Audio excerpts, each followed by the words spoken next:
को पता चलती है तो वो उस पंखे वाले को वहां से भगा देती है।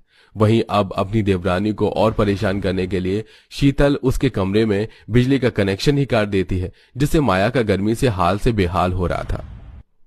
मर मर के ही सही, लेकिन कम से कम ही पंखा चलता तो था। अब तो बिजली ही नहीं है मेरे कमरे में, क्या करूं मैं।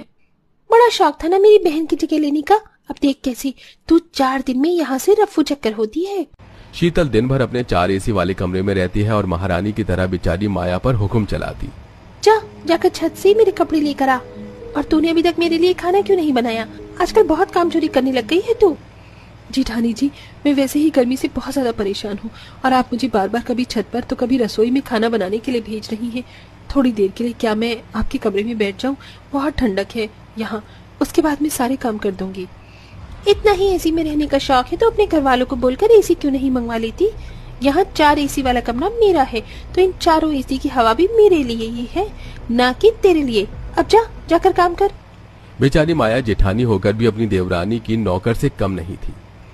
माँ जी बिना मेरी पूरी बात सुने ही चली गई। मेरी जेठानी दहेज में 2 एसी लेकर आई थी, लेकिन बाकी के 2 एसी तो मेरी सास ने ही उनके कमरे में लगवाए थे। मेरी सास मेरी जेठानी के कमरे में 2 एसी लगवा सकती है, लेकिन मेरे लिए एक नया पंखा और कूलर नहीं ला सकती। ऐसे ही कुछ दिन गुजर जाते हैं। 4 एसी वाले कमरे में रह रहकर अब शीतल थोड़ी देर के लिए भी अगर अपने कमरे से बाहर निकलती तो उसके लिए वहां रहना बहुत मुश्किल हो जाता। बाप रे बाप, कितनी ज्यादा गर्मी हो रही है हॉल में। मैं तो 2 मिनट भी नहीं रुक सकती। वापस जा रही हूँ अपने 4 एसी वाले कमरे में। अरे बहू, पूरा दिन कमरे में पड़ी रहती है, पूरे कमरे को तूने शिमला बना दिया है। जरा उठकर हाथ पैर भी चला लिया कर। मुझसे इतनी गर्मी में काम नहीं किया जाता। आपकी छोटी बहू है ना, उसे बोलिए। काम चोरी करने के साथ साथ अब आए दिन शीतल की तबीयत भी खराब रहने लगी थी। कभी उसे डिहाइड्रेशन की प्रॉब्लम होती तो कभी उसे बुखार चढ़ जाता। वहीं माया अपनी जेठानी का ख्याल रखना नहीं छोड़ती और उसकी पूरी केयर करती है। ऐसे ही काफी समय गुजरता है और आज उनके घर का बिजली का बिल आता है। बिजली का बिल देख कलावती आंखें फटी की फटी रह जाती हैं। कलावती गुस्से से तिलमिलाते हुए शीतल के कमरे में जाती है। ये देख, पूरे 25,000 रुपए का बिजली का बिल आया है। अब भर इन्हें, अमीर घर से आई है ना तू ही भर बिजली के बिल को। 4 एसी चलाकर तू बिजली का सारा रिकॉर्ड ही तोड़ दिया है। चुप क्यों है? अब जवाब दे। इससे पहले शीतल कलावती को कोई जवाब देती अचानक उसे चक्कर आते हैं और वो बेहोश हो जाती है।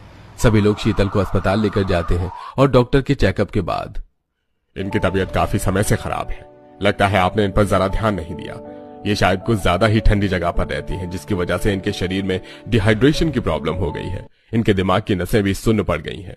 अगर ये इसी तरह ठंडी जगह पर रही तो कल को इनके लिए ये सही नहीं हो।